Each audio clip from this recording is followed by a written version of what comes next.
Welcome, ladies and gentlemen, to Sweden for Swordfish 9th Annual Sword Fighting Championships, powered to you by Gothenburg Historical Fencing School and the Swedish HEMA Federation. My name is Scott Halroth, and with me is Matt Gallas. Good evening, everybody.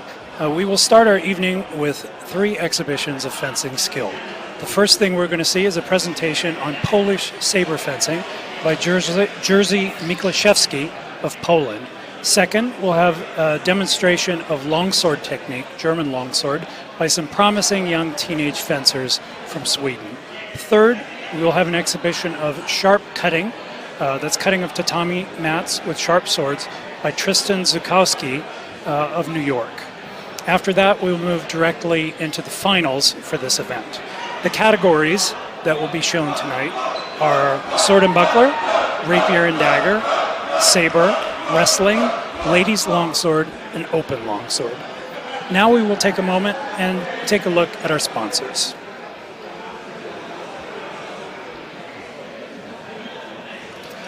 Okay, so our sponsors for tonight are Regenier Armory of Hungary, makers of fine swords, daggers, and other bladed weapons for the HEMA community.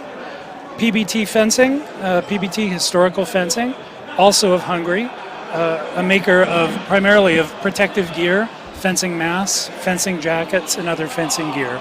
St. Mark of Sweden, a new company making the famous Koning glove, and with other HEMA products in the pipeline.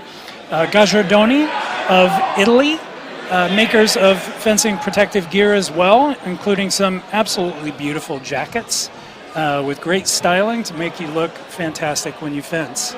Castile Armory, maker of swords and in particular rapiers in the United States, a very popular choice for our North American friends. Spes Historical Fencing Gear, makers of the famous Axel Petersen jacket of Poland. BlackArmory.com, a maker of fencing gear, a variety of fencing gear, both protective gear, and now starting to produce some faders as well. Sword Experts, Black Fencer, in particular known for their nylon simulators.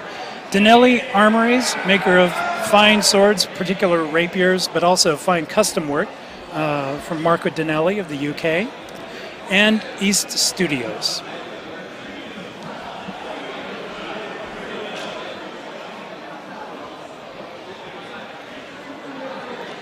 Now I believe we will be going into our demos. First, a few words from our announcer, Rob Ronicus from England.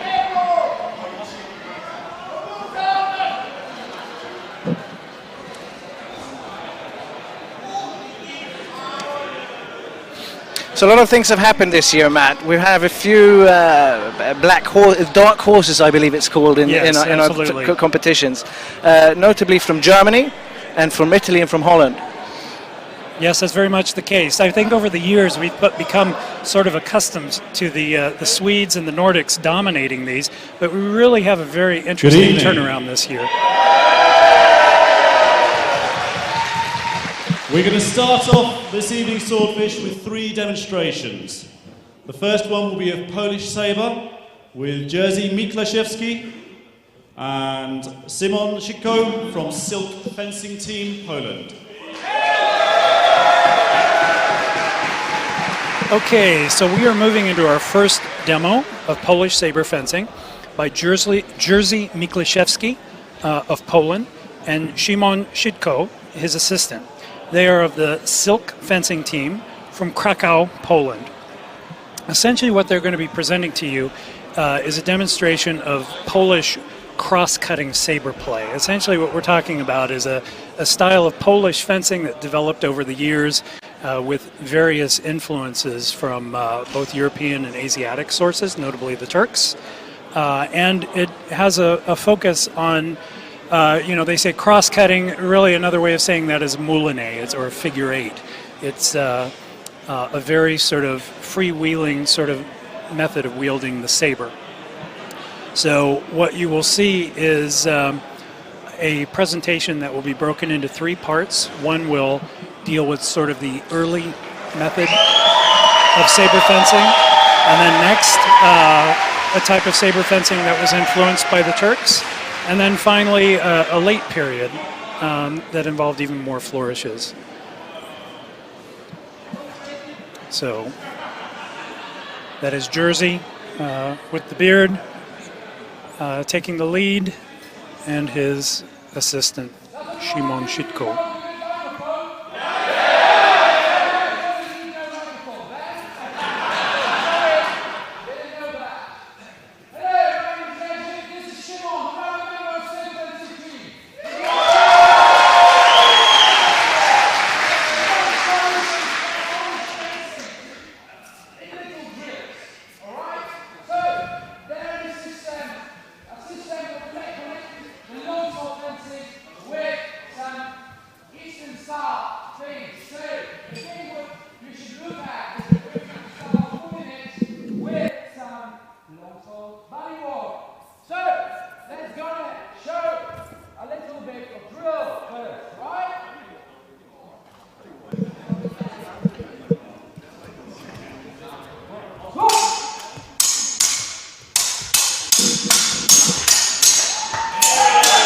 Interesting to see the sparks flying from the blade. Very spirited display. This is intended to show what Jerzy refers to as the sort of early period of Polish fencing, which is influenced heavily by the German school of Messer fencing.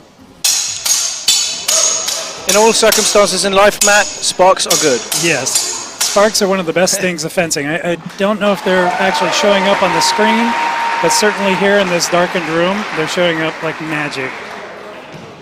So one of the things you'll see, you should focus on, is the rotations. And at this point, it should be a change focusing on rotations of the wrist and the finger.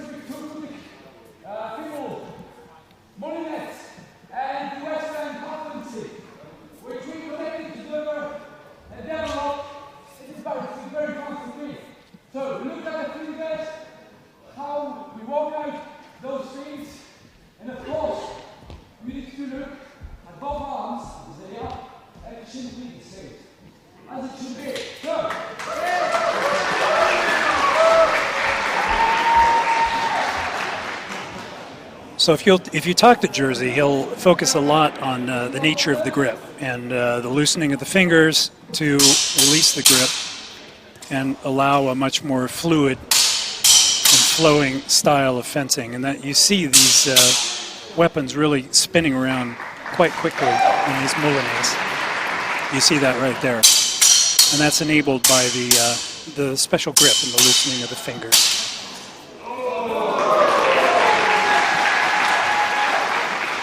There are a couple of things that are very characteristic of Polish fencing. One is this, what he refers to as the high cover, which is essentially a high prime parry. Another thing that is actually fairly typical is what they call the Polish quart. It is essentially what Germans would call a right Unterhau. It's an ascending cut from the right that's typically aimed at the inside of the leg or the groin or the wrist. In some cases, it was even aimed at the sash to humiliate the opponent by making his trousers fall.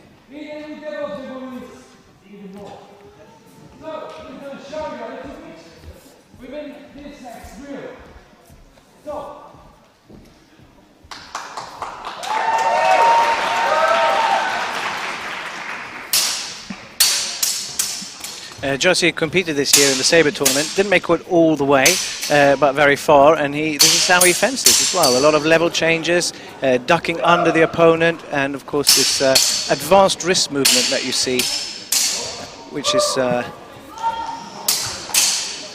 makes it difficult for his opponents to predict what's coming. The interesting thing in some of the weapons that he uses is that they have this thumb ring that is, it's a ring of metal on the left side of the grip that you insert your thumb through, and allows an extra control over the blade and assists in moving it in some of these circular motions. Ladies and gentlemen, that was Jerzy Miklajewski and Szymon Sitko from Silk Fencing Team of Poland.